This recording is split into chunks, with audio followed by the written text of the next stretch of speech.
Hola, bienvenidos a este encuentro que hemos propuesto como una entrevista colectiva sobre IVE, sobre interrupción voluntaria del embarazo, propuesta que se enmarca en la temática del dossier para los números 11 y 12 de la revista EMAGE, Estudios de Extensión en Humanidades, de la Facultad de Filosofía y Humanidades de la Universidad Nacional de Córdoba, y que se titula, el dossier, La dimensión social de la salud en el campo extensionista, proyectos colectivos en juego. Para coordinar este dossier hemos invitado a Valeria Nicora, licenciada en Trabajo Social, docente en la carrera de Trabajo Social de la Facultad de Ciencias Sociales de la UNC. Ella articula el trabajo en extensión desde un espacio institucional de consejería en salud sexual y reproductiva. También participa de investigaciones vinculadas a las políticas públicas y la organización de los cuidados, y actualmente integra la Comisión Ad Hoc de Política Feminista de la Facultad de Ciencias Sociales de la UNC. Y también Sandra Sevilán, que es licenciada en Enfermería por la UNCE, especialista en Salud Social y Comunitaria, directora de la carrera de posgrado de especialización en Enfermería Familiar y Comunitaria de la Secretaría de Graduados de Ciencias de la Salud de la Universidad Nacional de Córdoba, y también profesora adjunta de la Cátedra de Enfermería Comunitaria desde 2011. Quienes muy gentil y comprometidamente han aceptado colaborar en este dossier. En esta oportunidad, la entrevista tendrá la particularidad de ser en formato audiovisual y estará disponible en el sitio web de la revista. Por el comité editorial de esta misma revista estamos aquí presentes quien les habla, Sofía de Mauro y Julia Monge, y tenemos el agrado de contar con la presencia de referentes de distintos campos relacionados con la salud, la educación y con distintas trayectorias de militancia en relación a la campaña por el aborto legal, seguro y gratuito, y por un proyecto de salud comprometido con esos derechos. Ellas son Mariela Lario, María Teresa Bocio, Ruth Ubrigen, Patricia Rosenberg y Joe Mantaras. Bueno, retomando un poco la idea central de este dossier, como decía Sofi, era convocarnos a pensar en torno a lo que implica justamente la salud en su dimensión social y como proyecto colectivo, que muestra justamente que los procesos de salud, enfermedad, cuidado, atención, enlazan, ¿sí?, lo más íntimo, cotidiano, personal, si se quieren, con prácticas y redes sociales, con políticas públicas y dinámicas institucionales, de modo que la salud como un derecho se constituye como un verdadero campo, ¿sí?, de disputas en que se tensionan distintas visiones y distintos proyectos colectivos que expresan las desigualdades económicas, sociales, políticas, de género, incluso acceso a la educación y la justicia, ¿sí? En esta clave es que la lucha en torno a la legalización de la interrupción voluntaria del embarazo nos parecía particularmente interesante para poner en foco, justamente porque fue un proceso que se gestó anudando, ¿sí?, una elaboración fuertemente colectiva y muy extensa de esa trama, anudando todas esas dimensiones y esos frentes de disputa, podríamos decir, en los cuales los movimientos feministas han conseguido no solo hacer visible el calado profundo, histórico, material de esas desigualdades, sino también poder generar rupturas y disonancias con los modelos normalizadores, estigmatizantes, moralizantes, no solo del género y de la sexualidad, sino también en un sentido más amplio de lo que implica el ejercicio efectivo de las libertades y de lo que implica incluir en los derechos la diversidad y las distintas opciones de vida. Sí. A pocos meses de aprobada la ley 27610 en Argentina, nos preguntamos acerca de justamente la dimensión social de este derecho y de qué manera se vincula con un proyecto colectivo de salud. Pensamos en ese sentido, ¿qué requiere y qué exige esta nueva etapa a las distintas instituciones públicas, por supuesto, tanto sanitarias, educativas, de justicia, y específicamente el papel, el rol, hasta este momento y para adelante, de la universidad pública?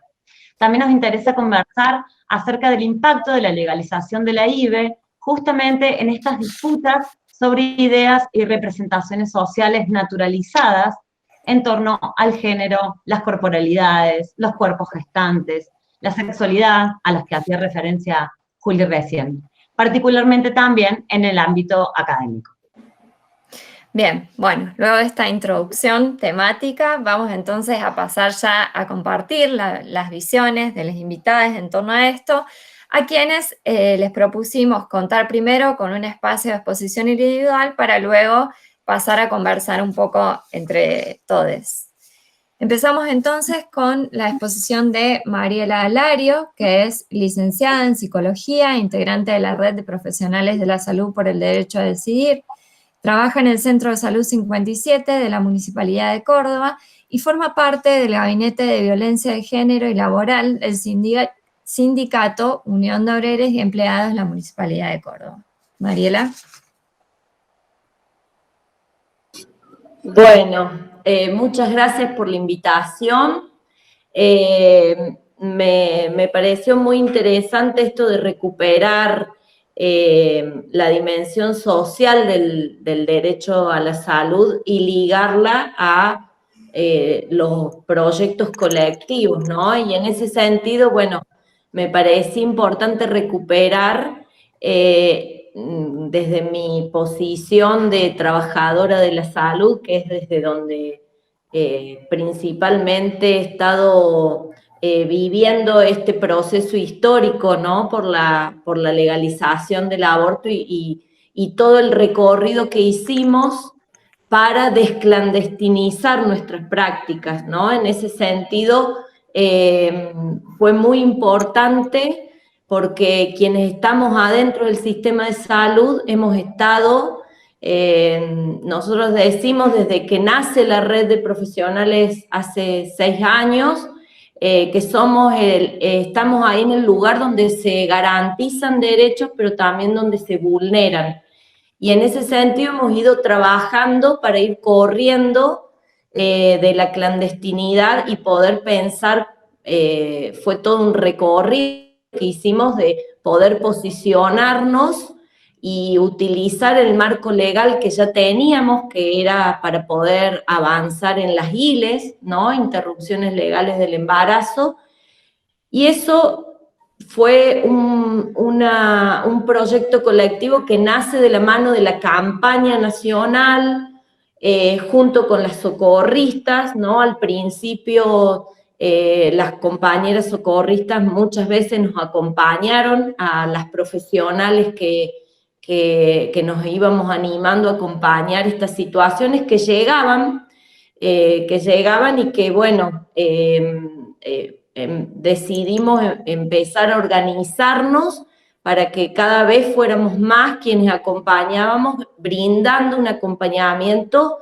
de calidad, con estándares de calidad y respetando los derechos de las personas, ¿no? Yo trabajo en el primer nivel de atención de salud, en un barrio, y también quería traer para que conversemos cómo ha ocupado un lugar fundamental, porque la mayoría de quienes integramos la red de profesionales hemos ido avanzando mucho en el primer nivel de atención, ¿no? En nuestro país se ha caracterizado el avance desde el primer nivel hacia los otros niveles de atención, y yo,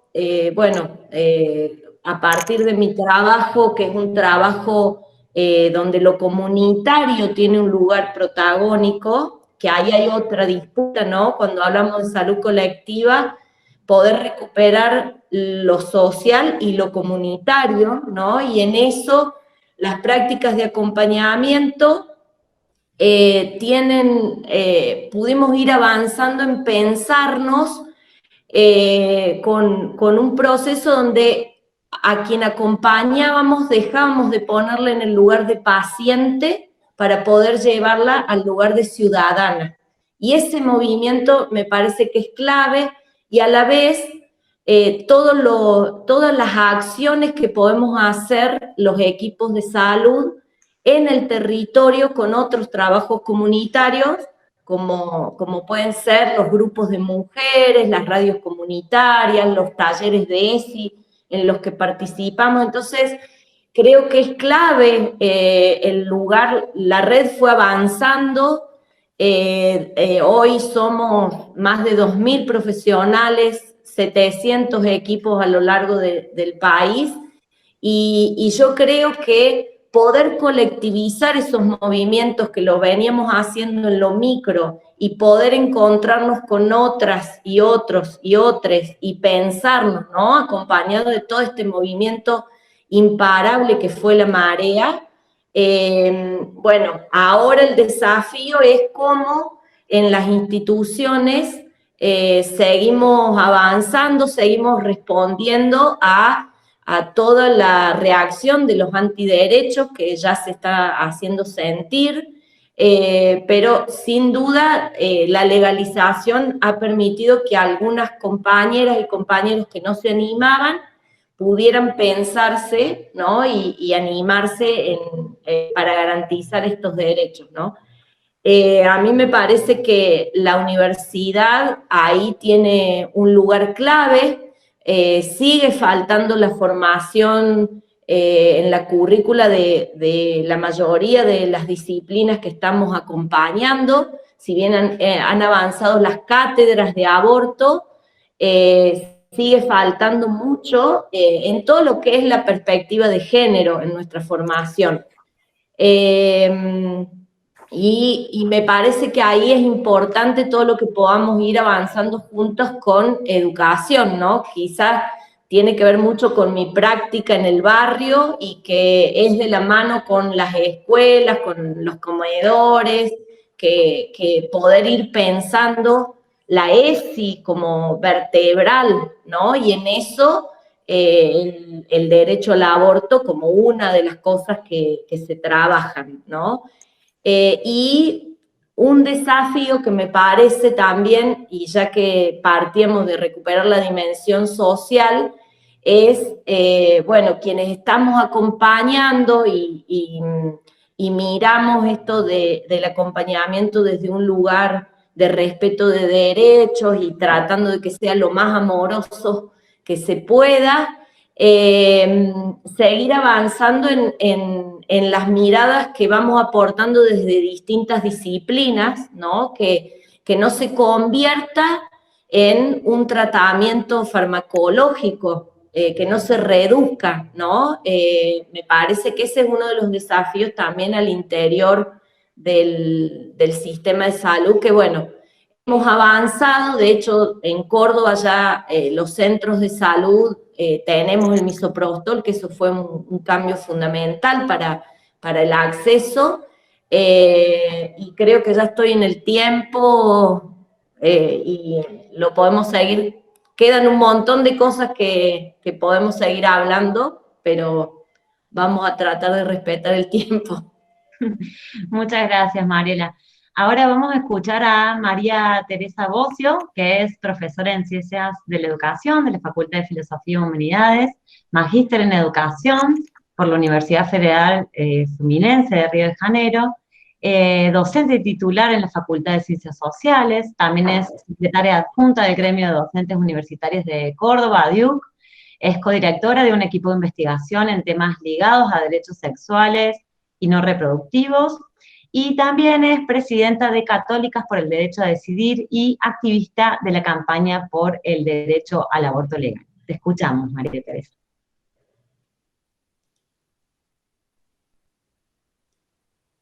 Me olvidé el micrófono. ¿Cómo están? Bueno, gracias por la invitación. Realmente compartir esta entrevista con compañeras tan queridas que, bueno, fuimos disputando, ¿no? Estos sentidos a lo largo de la conformación de la campaña. Yo creo que hoy voy a hablar desde mi lugar como católica, ¿no? Como activista feminista católica y lo que implica para, bueno, para el argumento, el acceso al aborto legal, hablar desde esta identidad, ¿no? Nosotros siempre decimos que desde la religión se nos impone desde chiquita a las mujeres un destino una predicción de nuestro destino, que es ser madres, ¿no? O sea, sí o sí tenemos que ser madre, porque ahí es como que se completa el sentido de nuestra vida. No tenemos otra forma de pensarnos sino desde la maternidad, disculpa. Pero bueno, como católicas feministas es como que vamos disputando estos sentidos, y para nosotras la maternidad tiene que ser siempre una decisión libre, oportuna e informada, ¿no? Afirmamos que si podemos ejercer el derecho a la maternidad deseada, se van a crear las mejores condiciones de salud, protección, bienestar para la mujer y el ser que está en gestación. Nosotros decimos que la maternidad es una gran responsabilidad, no es solamente un hecho biológico, ¿no? No es un hecho genético, sino que también la maternidad nos implica en la construcción social. La maternidad forzada decimos que nos deshumaniza, nos pone en riesgo, sobre todo cuando no tiene en cuenta nuestros proyectos de vida como mujeres y personas gestantes. Y cuando empezamos a discutir con los sectores fundamentalistas esto de la vida, ¿qué es la vida?, ¿no?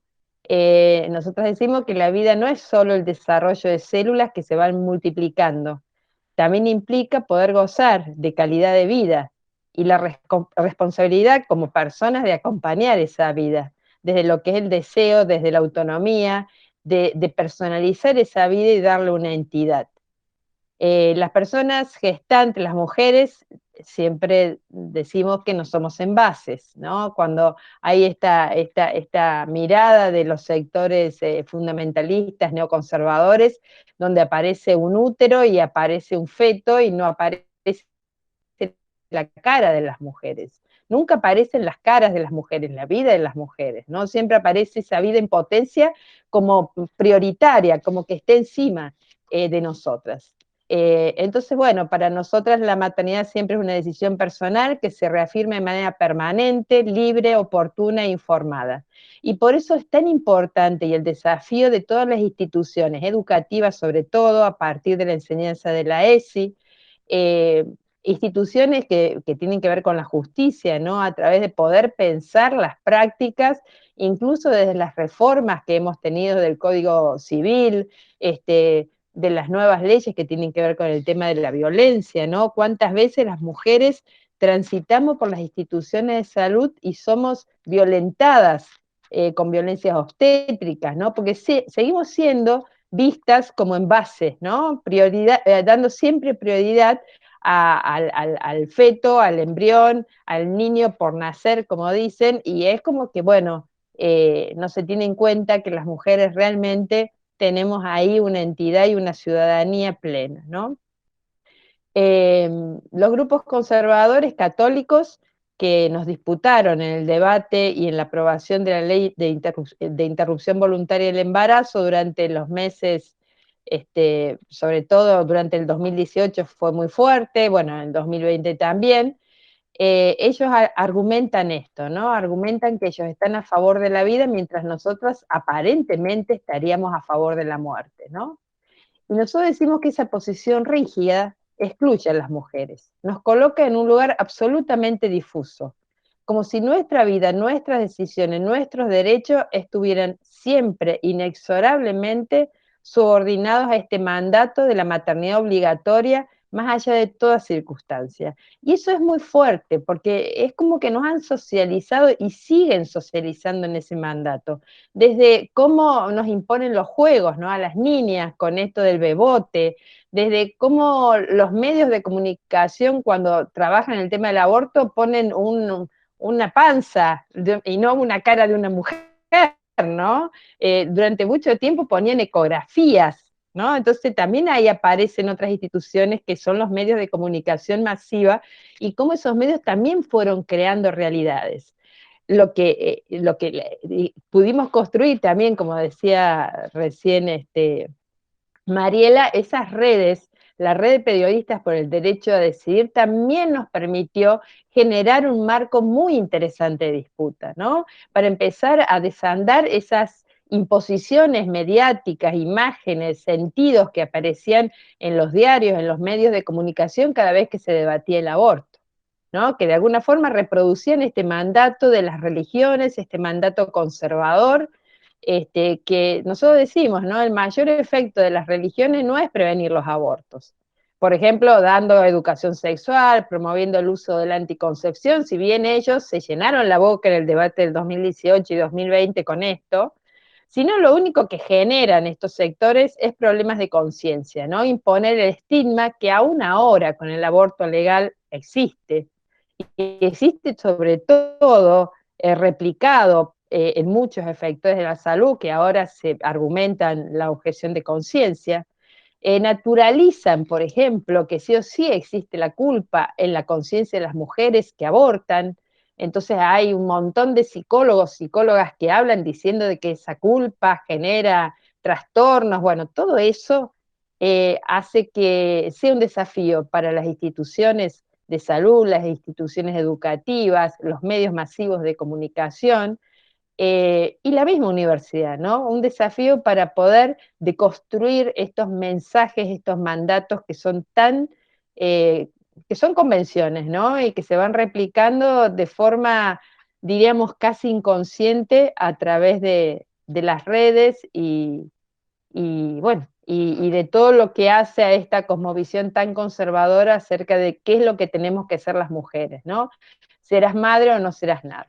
Bueno, dejo por ahí, después seguimos Tal charlando. cual. Muchas gracias, María Teresa. Seguimos entonces ahora escuchando a Ruth Zurbriggen. Ella es activista e investigadora feminista en la colectiva La Revuelta en Neuquén y en Socorristas en Red, acompañando abortos desde hace 11 años.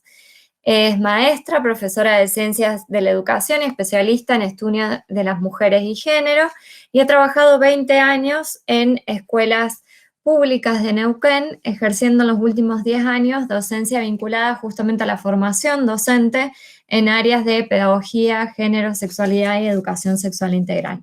¿Te escuchamos, Ruth?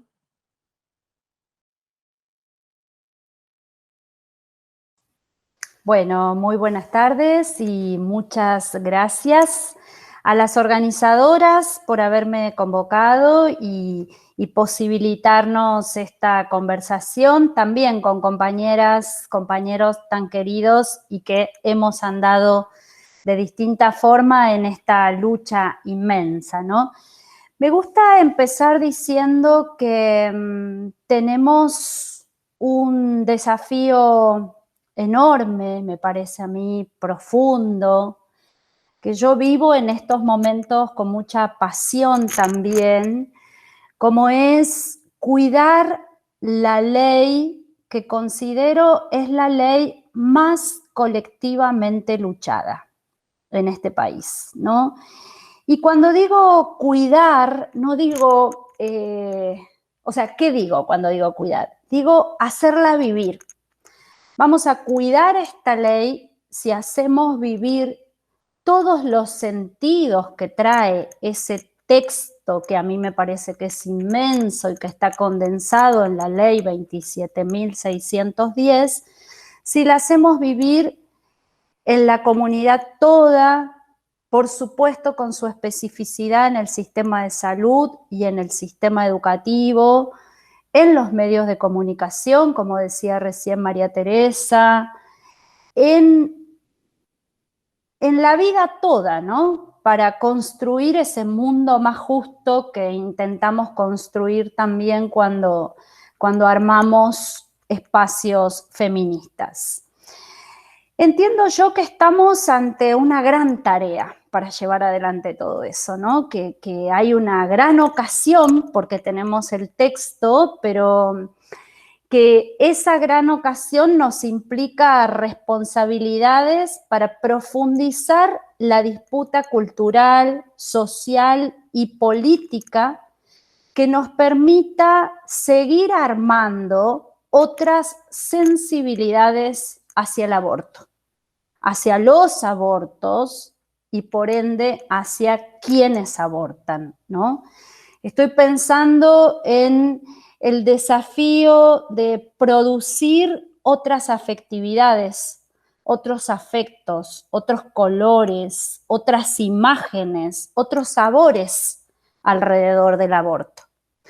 El aborto como un acto de amor a la vida elegida, de amor al deseo de vida digna, el amor por los actos de justicia reparadora que aparecen cuando vemos que los destinos pueden ser más promisorios en este aquí y ahora.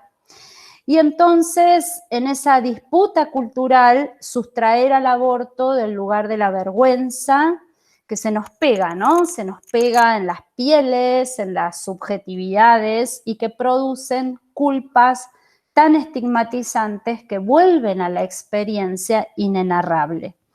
Entonces, en esa disputa cultural, social, política, me interesa pensar si podemos llegar alguna vez a poner a las decisiones de abortar en el lugar de la felicitación, es decir, de jerarquizar la decisión de maternar para que no sea la única decisión felicitable, o jerarquizar la decisión de abortar para que esa decisión también sea una decisión felicitable, ¿no? ¿Cómo hacer para pensar en estas cosas? Algunas de las cuestiones que se me ocurren, que no las pienso sola y que me importa insistir con eso, el trabajo colectivo fundamental que hago con distintas redes feministas de las que hago parte, ¿no? Por un lado, me parece que la tenemos que hacer vivir en la comunidad, en amplios sectores de la comunidad para generar la exigibilidad del derecho. Y entonces aquí veo un trabajo fundamental en los territorios, con las organizaciones que están en los territorios y que se extienda la información sobre el derecho y la exigibilidad más allá de las grandes ciudades, porque allí tenemos un tema también, ¿no? ¿Cómo hacer un trabajo pedagógico comunitario que muestre, que densifique, que describa todo lo que nos trae esta ley? Y entonces pienso en la importancia de que las redes activistas y que desde distintos lugares también se hagan campañas comunicacionales que no estén solo destinadas a las redes sociales, ¿no? Amplificar los públicos, amplificar las audiencias, que esas campañas estén dirigidas a todos, todas y todes los sujetos que pueden ser sujetos de derecho para esta ley, pero que podamos apostar también a que esas campañas tengan lógicas de producción interseccionalizadas, ¿no?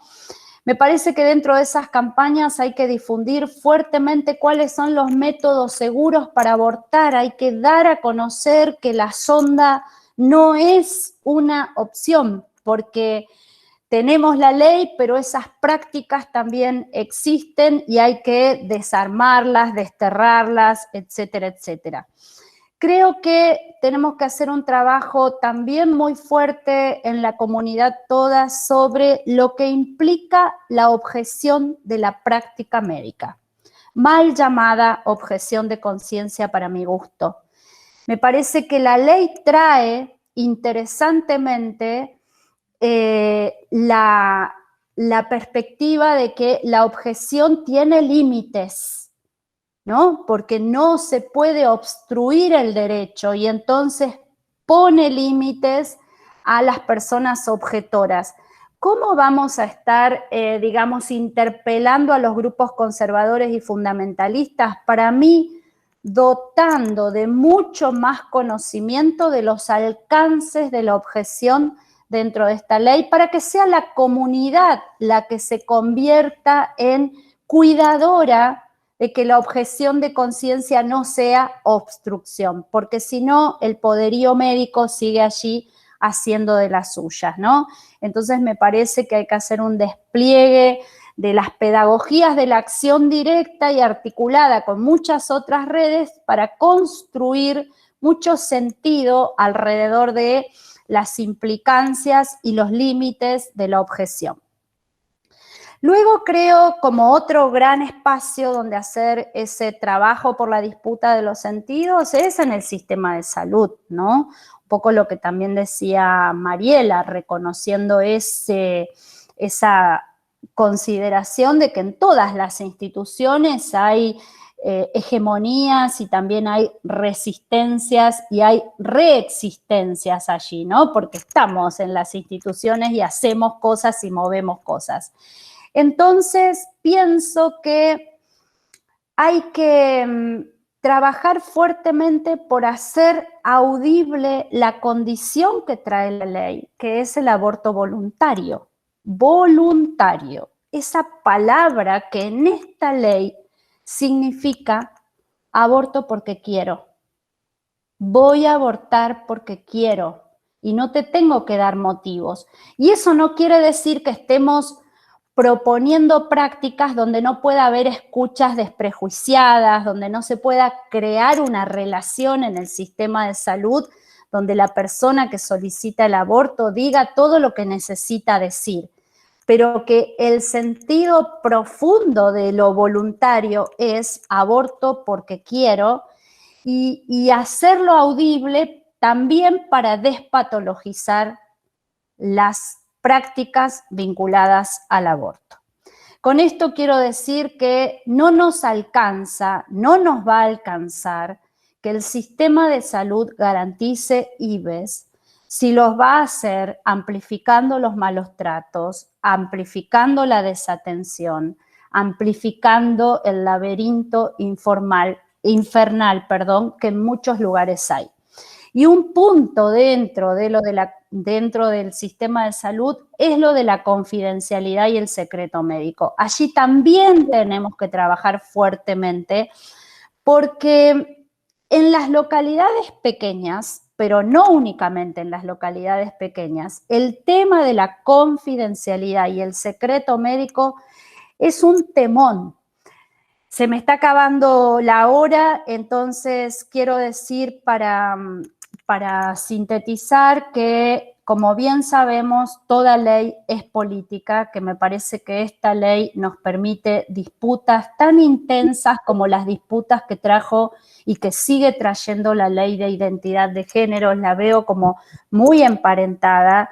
Entonces, apostar a hacer vivible el trato digno, la privacidad, la confidencialidad, la autonomía de la voluntad y apostar a ese punto que me permito leer de la ley, página 3.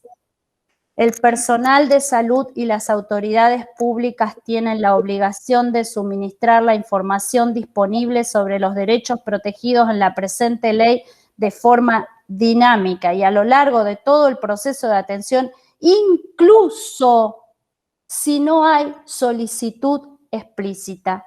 Para mí, esa es la letra chica de la ley, que es la letra inmensa de la ley. Gracias. Muchas gracias, Ruth, por tus palabras. Ahora escuchamos a Patricia Rosenberg, que es médica generalista, magíster en epidemiología, gestión y políticas de salud por la Universidad de Lanús, donde además es docente e investigadora, directora de la carrera de gestión en salud y doctoranda en salud colectiva. También fue directora de la maternidad Estela de Carlotto y milita porque los derechos sexuales sean vividos en libertad y autonomía. Bueno, muchas gracias. Gracias también, por la invitación, por la apuesta, por pensar en estos desafíos. Las escuchaba a las compañeras, ¿no? A Ruth, a Mariela, María Teresa, y entonces me quedé como pensando y repensando nuevamente en esto que ustedes proponían, que es qué exigencias y qué desafíos. Y entonces quiero como utilizar estos 7 minutos en qué exigencias y qué desafíos desde el sistema de salud y la universidad, digamos, ¿no? Me robo de Ruth esta última parte que me quedó ahí muy dando vueltas, que es cómo el sistema de salud todo hace visible lo invisible cuando es un sistema de salud que invisibiliza, digamos, ¿no? Y entonces, ahí, desde ese lugar quiero yo pensar exigencias, porque es real que llegamos en una ley que fue colectiva, aún sin ser, me parece que como otras leyes, fue pedido social cuando se logró poner en agenda por un grupo más minoritario, digamos, ¿no? Todo este último fenómeno que nosotros pensamos, la marea verde, es un fenómeno corto con muchas que nos precedieron en esta lucha por la campaña del aborto legal, seguro, gratuito, durante muchos años, y que eran 10 locas, y después fueron 20 locas, y después fueron 50, y después fuimos miles de locas, locos y loques, digo, y entonces eso, ahí llegamos. Ahora, eso es un punto de inflexión, pero me parece que es muy necesario pensarlo. Esta última etapa de la legalización, que yo creo que es un conjunto, el 2018 y el 2020, digamos, ¿no? Como si fuera un común, por supuesto, con características políticas de decisión distintas, sin duda alguna, ¿no? Pero para hablar socialmente del sistema de salud, que es lo que a mí me convoca y me incita a pensar por la doble circunstancia, digamos, ¿no? Por la circunstancia de pertenecer al equipo de salud y de pertenecer a las universidades, es no es casual esto que decía Mariela, en el primer nivel de atención suceden, digamos, ¿no? Y entonces es pensar por qué suceden las cosas en el lugar de cercanía, digamos, ¿no? O por qué aquellos equipos que tienen la salud colectiva, la salud comunitaria como un derecho, pero que además acompañan cotidianamente los derechos de esa comunidad, les es más permeable y más sencillo replantearse prácticas que a los hospitales, por ejemplo, digamos, ¿no? Porque no son. Ahora, tenemos un enorme problema, que es que para llegar a la aprobación de la ley, muchas, entre las que me incluyo, levantamos la bandera de salud pública. Dijimos, esto es un problema de salud, ¿no? Y dijimos, esto es un problema de salud, porque es un problema de salud, pero porque entendíamos que permeaba mejor en la sociedad que sea un problema de salud, ¿no? Dijimos, bueno, las mujeres se mueren por situaciones de aborto clandestina, las mujeres se mueren, yo misma, digamos, este fue mi discurso en las cámaras. Se murieron 3.000, lo puedo repetir, digamos, ¿no?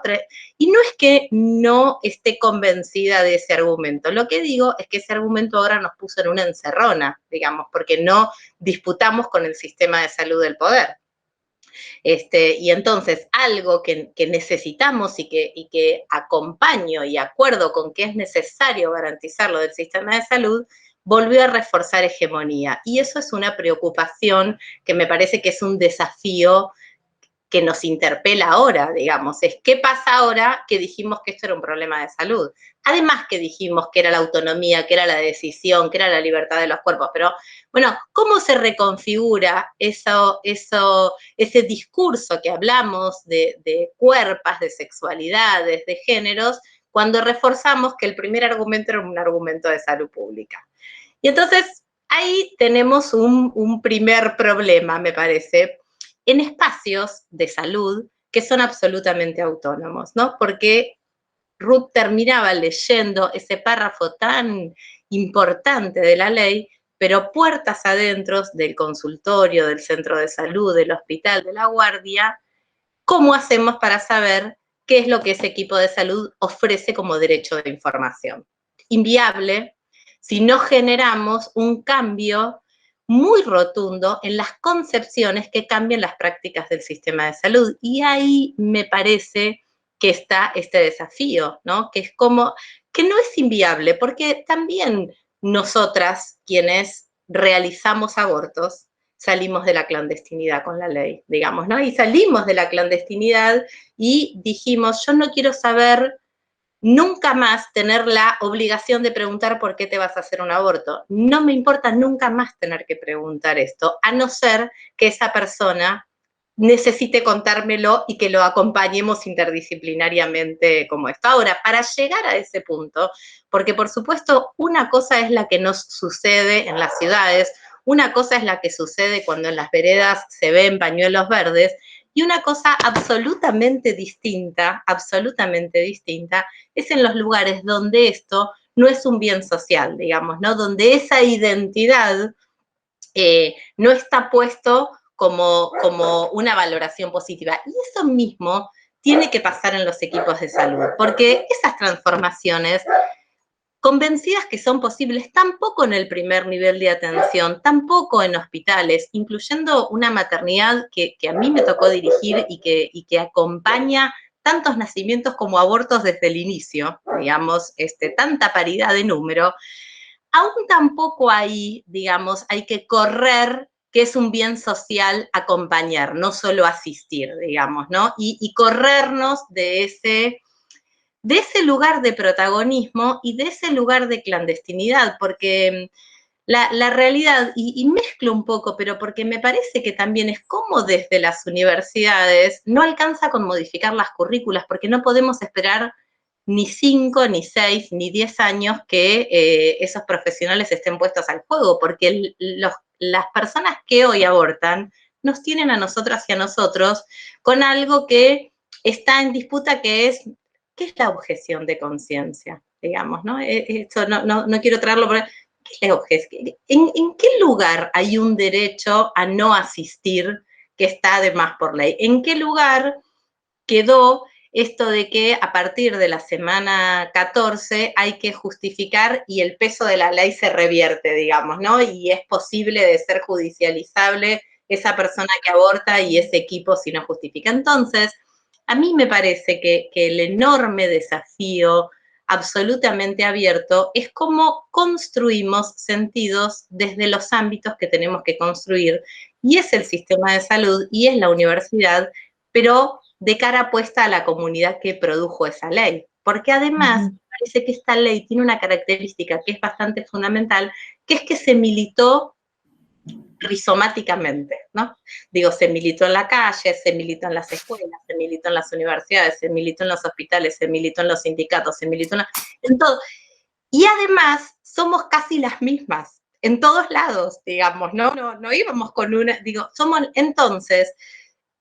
ahora es como eso lo construimos en un sentido con aquellos no solo que no están convencidos, sino que no quieren abandonar desde el sistema de salud el poder que el biopoder, no solo la medicina, sino que la salud tiene para el control de las poblaciones, pero que además lo reforzamos en el discurso de la ley, digamos, ¿no? Porque hay un refuerzo, porque lo hicimos permeable, porque fue necesario, porque fue la forma que fue más viable, pero ahora tenemos que salir de esa encerrona, porque si no, no va a ser tan sencillo abrir esta disputa no solo con la información, sino con la construcción de sentidos distintos. Pensaba, y con esto cierro, digamos, que un ejemplo como concreto es aquellas personas que acompañamos a personas que abortan, tenemos que aprender y reaprender que acompañamos de formas distintas a quien aborta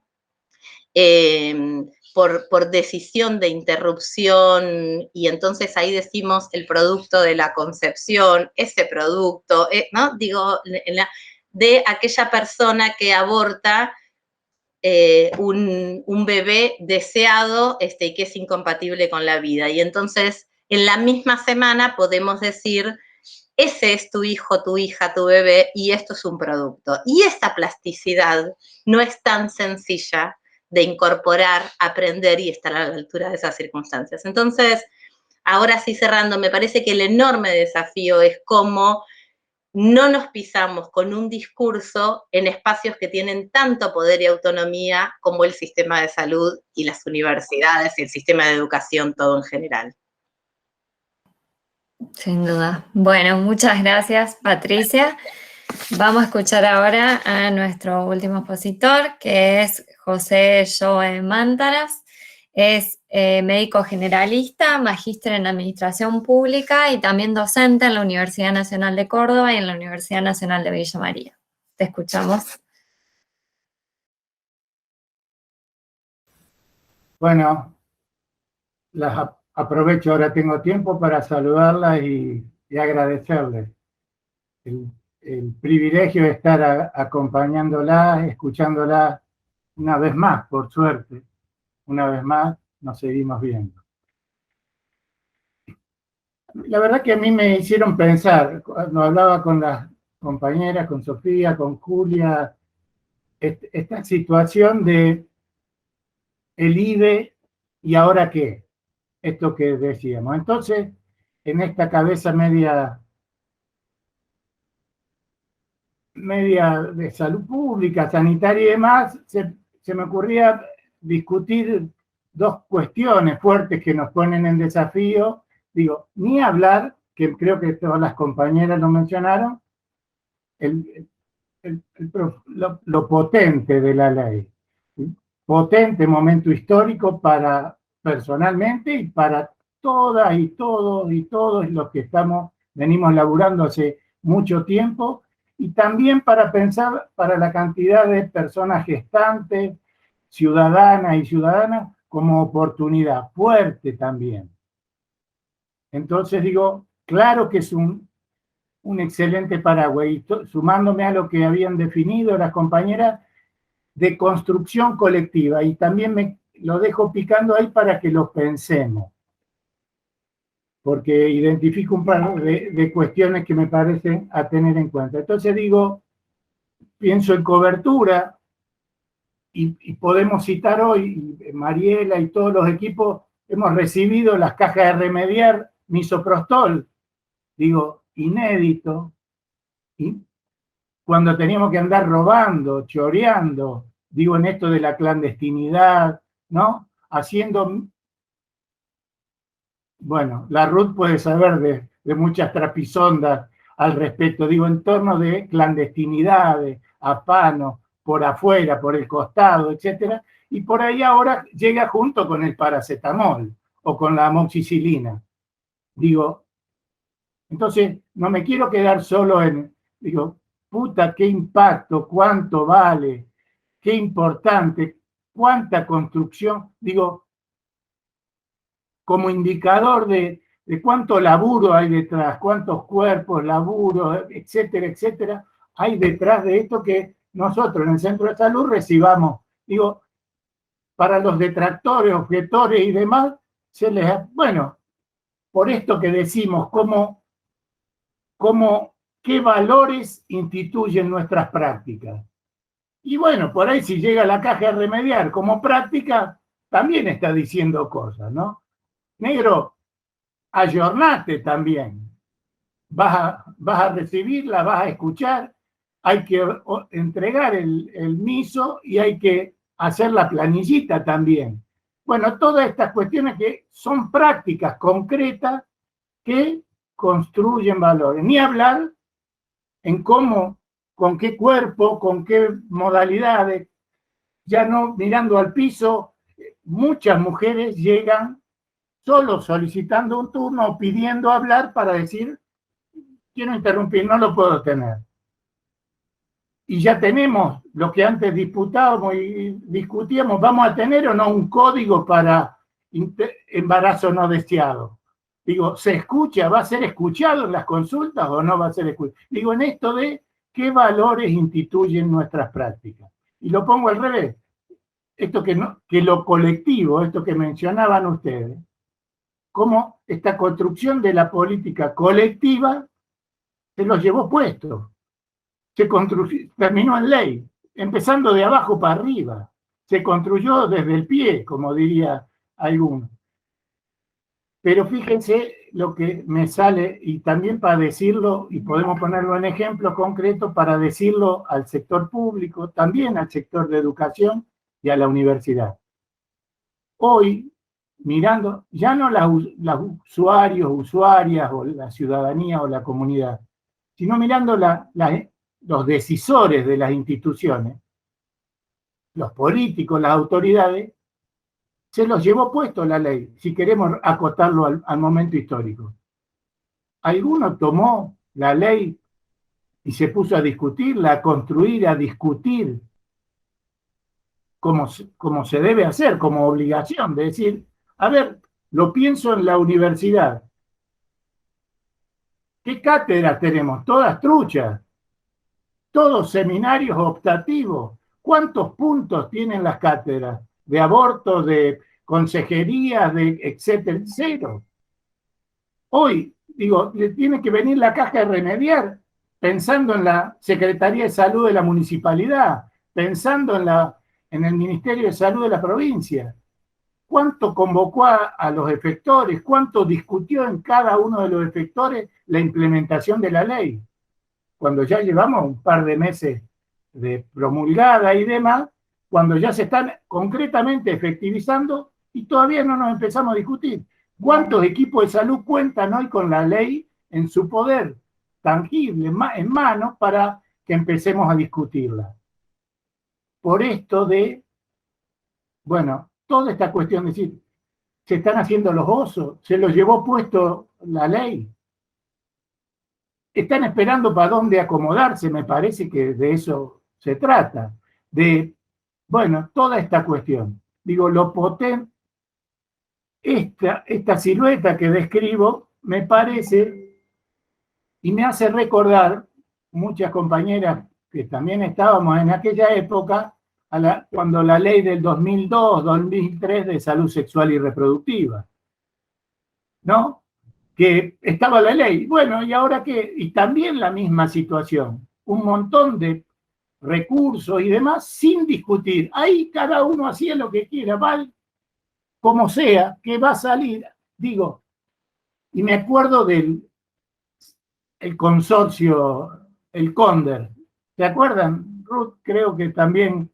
Bueno, ¿qué nos enseñaba? Esta vigilancia social. Entonces digo, ¿cómo convertimos esta construcción colectiva de la ley? Si uno sabemos que no hay puntos, ni finales, ni comienzos, ni nada, pero digo, esta construcción colectiva de letra viva, concreta, paraguas para prácticas transformadoras de un modelo de atención. Esto que decíamos, vamos a hacer, digo, ¿cómo pensamos? Y pienso en la extensión universitaria, a laburar fuertemente la vigilancia de la ley. Esto que proponía la Ruth. Vigilancia no solo en la implementación, sino, o sea, cobertura, sino también calidad. ¿Qué modelo de atención brindamos? Esto que decía Mariela, va a ser otra vez médico, más de lo mismo. Biologicista, paternalista, yo decido quién decide. Si algo nos enseñó fuertemente la ley hoy, pero todo el laburo del espacio del movimiento de mujeres, del feminismo y demás, en torno a la salud sexual y reproductiva, es la necesidad concreta de construir el modelo de atención hegemónico, de construirlo. ¿Cómo atendemos un aborto? Y yo lo pienso entonces, que ya lo charlamos con algunas de las compañeras y demás, digo, pienso en DASPU, Obra Social Universitaria. ¿Qué carajo va a hacer? Pienso en PASOS, Obra Social Universitaria de cosas. Vamos a discutir, vamos a dejarlo que los mismos ginecólogos de siempre nos sigan atendiendo. Y como sabemos que atienden, también le vamos a dar que atiendan las interrupciones voluntarias. La decisión la van a atender, la van a pasar por la picadora de carne, que el modelo, digo, entonces me hace recordar a esto de la vigilancia social. Digo, ¿cómo reconvertimos esta construcción social de política a vigilancia social de la implementación de la exigibilidad, por ahí decía, ¿no? Como decíamos, las cantidades de cuestiones que se nos deben ocurrir para cómo exigirlas, desde dónde, desde qué lugar, para cada espacio, según sea micro, meso, macro, digo, cómo se exige la posibilidad de esta historia de la difusión de los derechos, ¿no? Nos pasa ahora en los equipos que nos encontramos con mujeres que vienen, sí, mucho más tranquilas, que siempre el boca en boca todavía, no porque la ley se lo contó ni porque el Estado les proveyó de información y de sus derechos que debe, sino el boca en boca y esta historia. Pero cuando uno escucha, todavía está presente esto que mencionaban muchas de las compañeras acá. Digo, la culpa, la estigmatización, el no poder mencionar profundamente y poner en primer lugar su decisión, más allá de todo ¿no?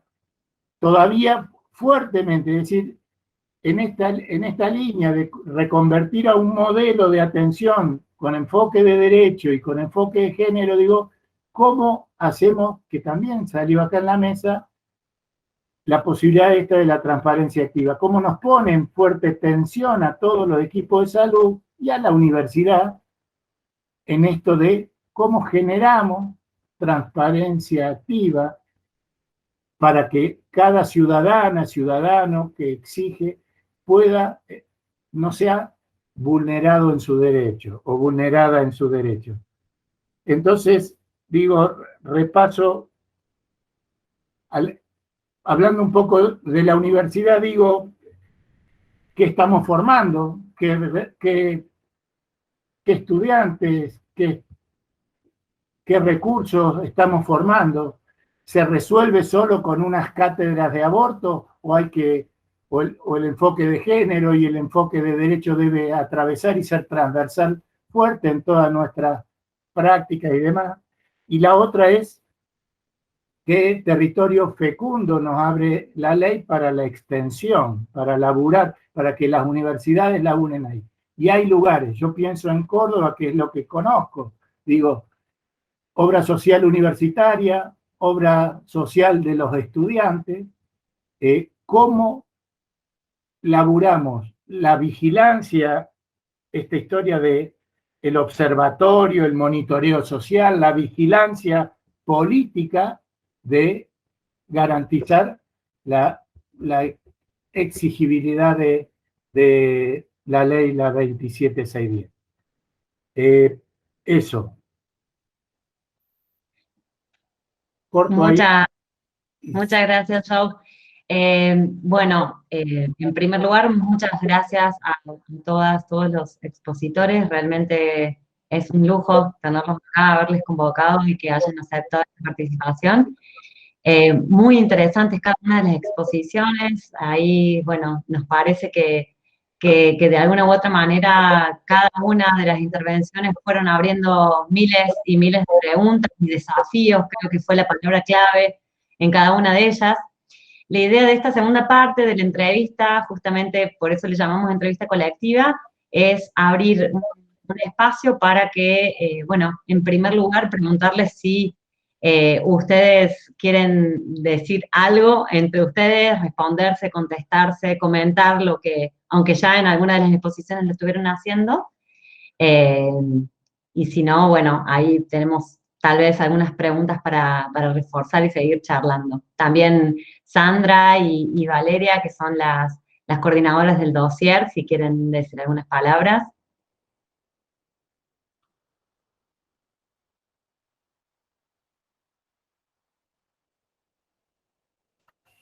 No se me activaba. ¿Me escuchan bien ahí?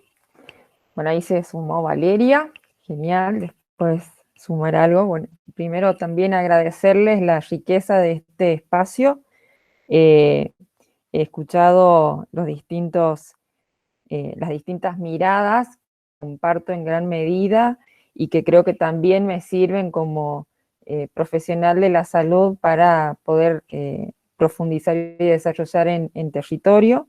Me ha gustado mucho lo de la construcción de sentidos como desafío.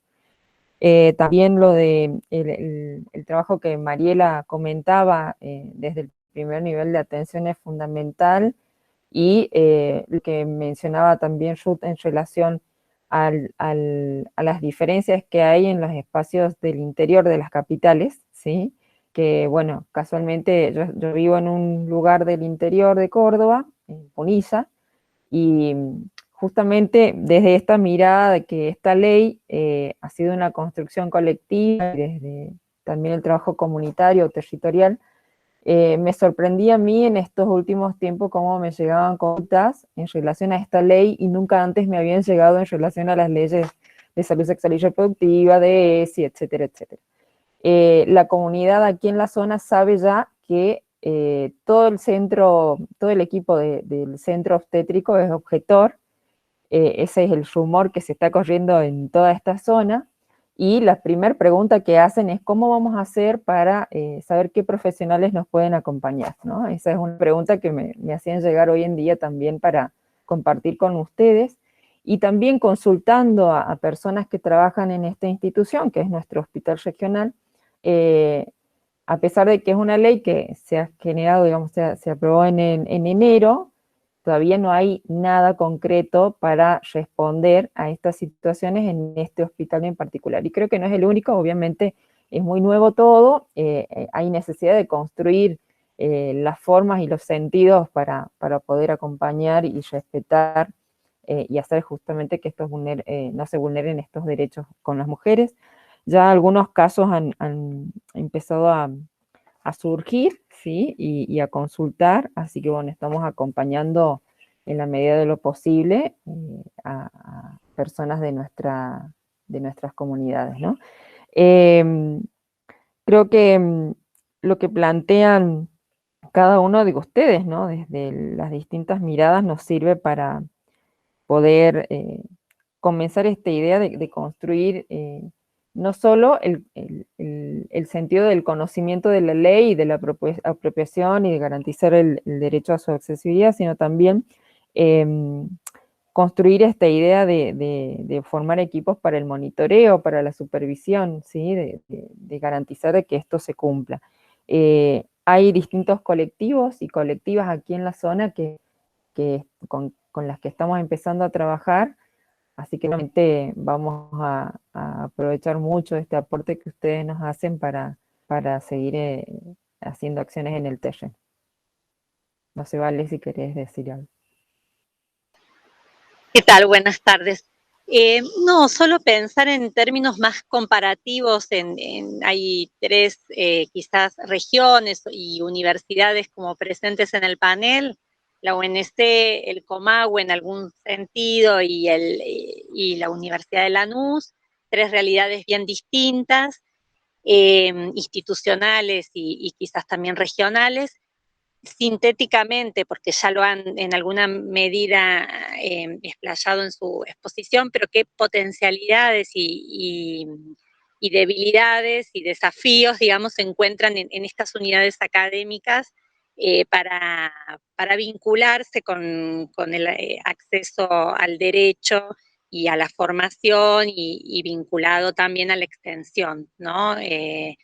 Teniendo en cuenta los aprendizajes quizás que han señalado en otras conquistas de derechos, qué potencialidades, qué desafíos y qué debilidades se encuentran en donde se ubican, ¿sí? Es uno más como disparador.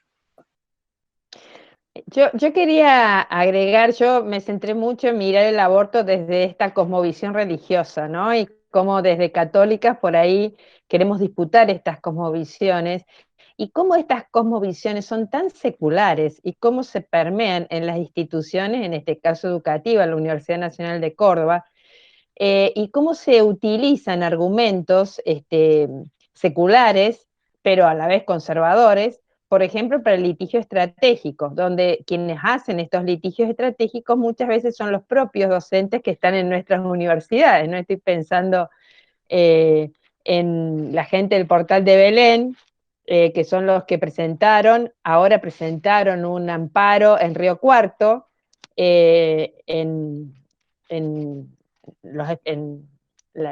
me sale la palabra, en la unidad judicial de Río Cuarto, pasó a Córdoba, en Córdoba se lo rebotaron. Yo lo que estoy viendo, que por ejemplo el litigio estratégico ya no les está sirviendo a ellos, ¿no? Como una herramienta para impedir y obstaculizar derechos. Lo mismo pasó en Chaco. les rechazaron esto que hizo la jueza a nivel municipal, a nivel provincial, este amparo, le revocaron el amparo. Pero ellos van a usar muchísimo la otra estrategia, que es la objeción de conciencia, y van a seguir sosteniendo este mandato de la maternidad obligatoria, un mandato que está construido, ¿no?, desde lo que es esta lógica secular religiosa, y que atraviesa, bueno, las prácticas, y cómo eso disputarlos en la universidad, ¿no? Eso que decíamos, bueno, a ver, hay que formar, pero bueno, veo que hay muchas asimetrías en el campo universitario. Por un lado estamos las facultades por ahí más ligadas al campo de lo social, que sí, todo el mundo está de acuerdo, milita, vamos con el pañuelito verde, pero hay otras facultades hegemónicas, como es Derecho y Medicina, que no hay forma de entrarle, ¿no? Que es muy difícil entrarle, y siguen replicando, y de hecho siguen trabajando con esta lógica de las creencias, la objeción de conciencia y las posiciones morales.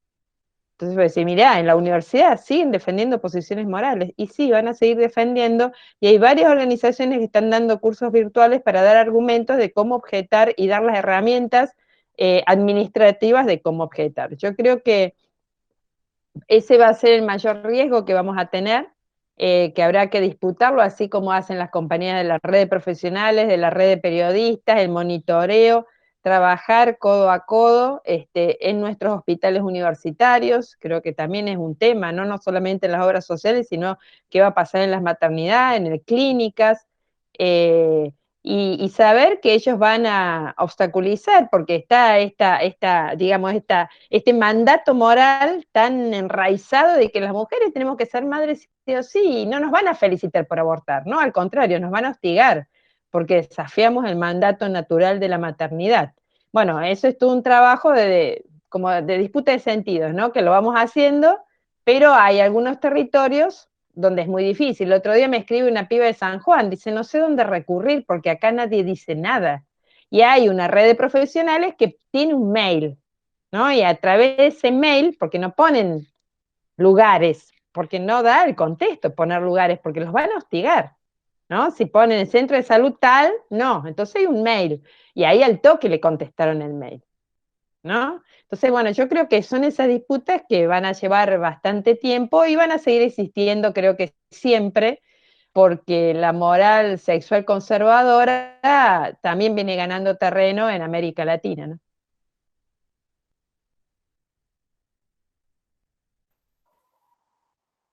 Yo pienso que esas disputas, no me quiero ir lejos por lo que preguntaba Valeria, pero a ver, esas disputas van a estar siempre, porque el patriarcado y la misoginia y el conservadurismo se entrelazan para molestarnos las existencias, ¿no? O sea, no nos dejan en paz. Y se van a ocupar de eso. Yo pienso siempre que en parte nos dio resultados para obtener, por ejemplo, esta ley, que las acciones de los feminismos no fueran por reacción a los grupos conservadores. Y entonces, no quiero ser casi optimista, cruel, en el sentido de que todo lo puede la educación, ¿no? No quiero estar en ese lugar. Pero a mí me parece que la disputa por los sentidos en las universidades son un lugar privilegiado, que vamos a convencer y ganar con el conocimiento y los argumentos que tenemos a todas las personas, no, pero ese es el conflicto casi consustancial a las relaciones humanas. Y en el tema de aborto no nos vamos a poner de acuerdo, porque es un tema que hace al núcleo duro del control sobre la sexualidad, el servicio de qué y para qué. Sí me parece a mí que estamos en un momento muy importante por varias razones. Primero, yo veo en el feminismo, en los feminismos, el movimiento más vivo, más vital y más desafiante que hay en este momento a nivel global. Y eso, para mí, nos tiene que servir de sostén. No porque no tengamos una inmensa tarea por hacer y muchas responsabilidades, porque yo digo, en la medida que atraemos más, que concitamos más atención, más responsabilidades, porque hay que armar programas para las vidas vivibles, ¿no? Es una generalidad, pero que después se puede hacer encarnadura o no en las instituciones donde estamos. Entonces, para mí la ley, ahora le voy a agregar la palabra apenas, es apenas un piso de posibilidades para otras prácticas dentro del sistema de salud, dentro de la idea de salud comunitaria, colectiva, para ensanchar, pero es apenas, aunque el trabajo que tenemos es inmenso por hacer. Digo, las aspiraciones, incluso de quienes hemos luchado tanto por esta ley, van a la idea de aprovechar la ley y los sentidos que trae la ley justamente para pensar otras posibilidades de vida, ¿no? Entonces, a ver, no estoy diciendo nada nuevo, lo que digo es que para mí no nos vamos a poner nunca de acuerdo ni vamos a convencer a todo el mundo, los conservadores y fundamentalistas van a seguir organizados, pero las universidades tenemos en las universidades espacios enormes para disputar sentidos. Y para mí, de la mano de esos espacios enormes, tenemos sí a los feminismos, y ahí quiero tomar algo que decía antes Patricia, y digo, el feminismo es un bien común. Es un bien común y nos tenemos que apoyar en ese bien común, porque a diferencia, me parece a mí, de lo que pasa en otro tiempo en las universidades, hay un estudiantado que empuja a otras posibilidades. Construimos esa posibilidad. Entonces, desde ahí me parece que tenemos, bueno, ciertas promesas esperanzadoras. Yo tal vez, nada, sumándome y para agregar, creo que el otro desafío, digamos, ¿no? Así como esto que traemos es el desafío de las universidades con quienes son usuarias y usuarios de las universidades, es también cómo las universidades construimos agenda para los que no son estudiantes de las universidades, ¿no? Ni de grado, ni de posgrado, ni la ven cerca, digamos, ¿no? Ni es una elección de vida, ni una posibilidad de vida el estudio de una carrera universitaria. Entonces ahí me parece que también es esa cabalgada, digamos, ¿no? ¿Cómo hacemos con estudiantes que están adentro de cualquiera de los niveles y que ahí sí yo también coincido en que es más auspicioso, no por el iluminismo, digamos, de pensar que llegar a la universidad te abre la cabeza, porque también han salido cada personaje de las universidades que debería replantearnos para qué invertimos tanto, digamos, pero el otro punto, me parece, es entonces quienes tenemos este lugar privilegiado de la universidad, cómo construimos agenda de lo que pasa en la sociedad. Yo me la pasé diciendo, legalizar el aborto no trae más abortos. Mentiras. La provincia de Buenos Aires triplicó la demanda de abortos. Por supuesto, esos abortos se hacían en otros lugares que no eran los hospitales. Puede ser, no lo sé. Ahora, lo que pasó aún en pandemia en la provincia de Buenos Aires es que se triplicaron los abortos en los lugares públicos, en los centros de salud, y entonces desdigámonos, me desdigo, trae más, el derecho a decidir hace decidir en mayor libertad. Eso realmente es muy bueno, digamos, ¿no? Es realmente muy bueno. A Uruguay le pasó una cosa, al conurbano bonaerense le pasa otra cosa absolutamente diferente. Y eso también me parece que es el desafío de la universidad.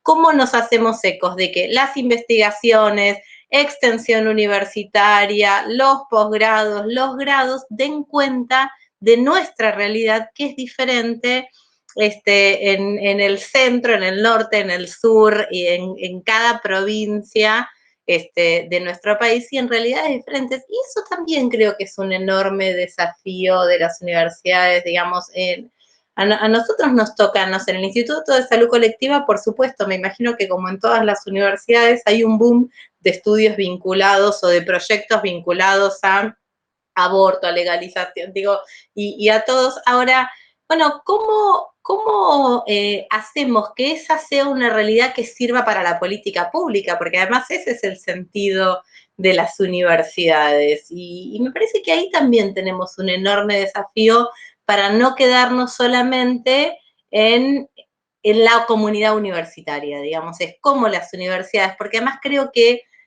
por supuesto, entiendo que es muy diferente la Universidad de Buenos Aires que la Universidad de Lanús, digamos, hay dos mundos ahí realmente distintos, y entonces estas universidades más nuevas, digamos, ¿no? O pensando en que el mundo académico sirve si sirve socialmente, y si no, no tiene sentido, me parece que tiene que entonces también llevar sus acciones hacia eso. Justamente con esto que decía Patricia y que había iniciado Ruth y se venía conversando, nos parecía interesante plantearlo desde la interrogación por la extensión. ¿Por qué? Porque la extensión la entendemos o se define como diálogos de saberes, ¿sí? No como transferencia, no como llevar el conocimiento a iluminar, digamos, a la población. Y en ese sentido, la transformación que puede hacer la universidad hacia esa educación otra, como decía Ruth, de las sensibilidades, ¿sí?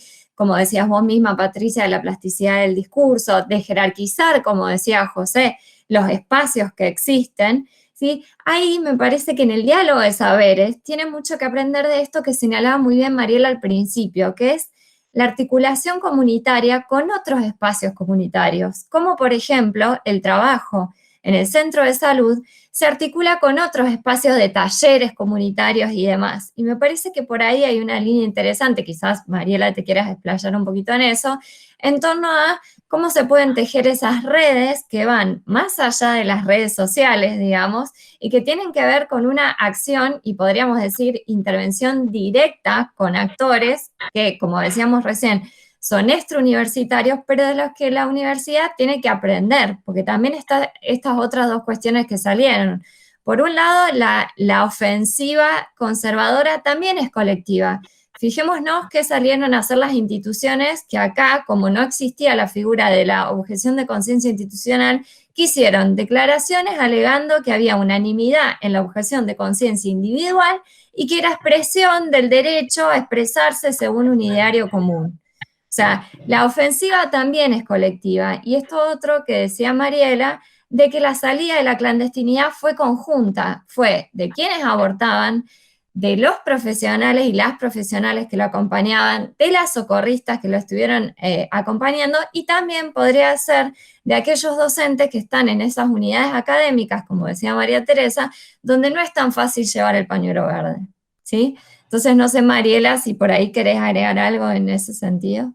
Sí, en eso, sumando en la misma dirección en la que venían hablando, cuando estamos en el barrio, yo participo en la universidad como egresada, ¿no? Ese es mi rol y mi contacto, y se nota la diferencia cuando hay una intervención en el barrio, una intervención desde el extensionismo, donde hay una búsqueda de diálogo y de intercambio, muy diferente a cuando llegan con una actitud colonizadora, dijera una vecina, ¿no? Que les paraba el carro a algunos estudiantes que venían a hacer extractivismo, ¿no? En el barrio, y bueno, fue uno de los aprendizaje hace varios años para poder pensar, cuando recibimos a la universidad en los barrios, una posición embarriada, ¿no? Con el barro es muy distinta, y ahí me parece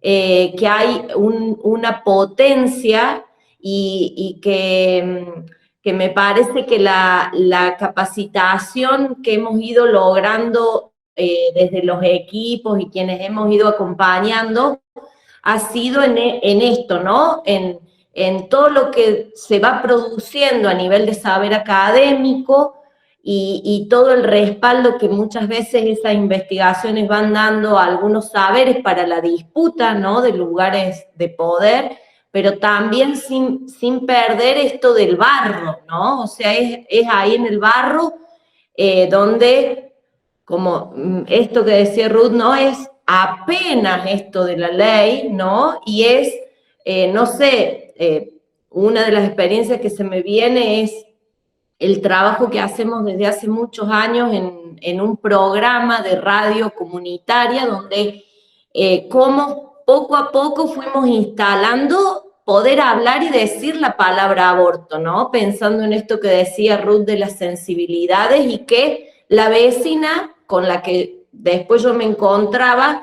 siguiera trabajando conmigo y no se horrorizara porque yo explicitaba y desclandestinizaba mi posición como profesional y sabía que acompañábamos en el centro de salud, así como acompañamos a la mujer que decidió dar curso en embarazo y maternar, también acompañamos a la mujer que decide interrumpir y que se sepa eso desde un lugar de respeto, y me parece que es un trabajo que es, bueno, a mí es fascinante, el trabajo comunitario me parece una potencia muy interesante, que creo que ahí la universidad tiene, digamos, más allá de las cátedras y como antes decía, todo lo que se tiene que cambiar en la currícula de las materias y en la formación, me parece que es también clave ese diálogo y ahí la extensión creo que es fundamental, ¿no? Bueno, me parece que no sé si alguien tiene algo más para aportar, si no, tal vez podemos ir cerrando. Nuevamente, muchísimas gracias por todas las intervenciones, por estar acá, por abrirnos sus casas, sus pantallas, mejor dicho. Realmente es un lujo para nosotras como entrevistadoras, me imagino que también a las coordinadoras del dossier y para todo el comité editorial de la revista, haberles tenido acá en esta oportunidad. Y bueno, no sé, Juli, si las coordinadoras también tienen algo para decir. También son invitadas, tenemos que aclarar, por eso las coordinadoras muy gentil y comprometidamente colaboraron para este número, pero son también invitadas desde la revista. Así que también, obviamente, el agradecimiento a ellas y bueno, estaría para hacer parte 2, 3, 4 y 5, porque nos quedaron un montón de cosas, pero sin duda no va a faltar una próxima ocasión para seguir con estos temas. Bueno, agradecer también, el entramado que se va tejiendo en estos encuentros a través de la virtualidad en este momento, pero la gentileza de disponer del tiempo y de poder encontrarse de esta manera para hacer intercambios y diálogos profundos que seguramente nos van a dejar pensando y revisando prácticas y volviendo a entretejer otros entramados feministas seguramente. Así que bueno, gracias también a ustedes. Gracias. Buenas Gracias. tardes. Gracias a todos. Gracias. Adiós. Gracias, un placer. Chao, gracias. Adiós.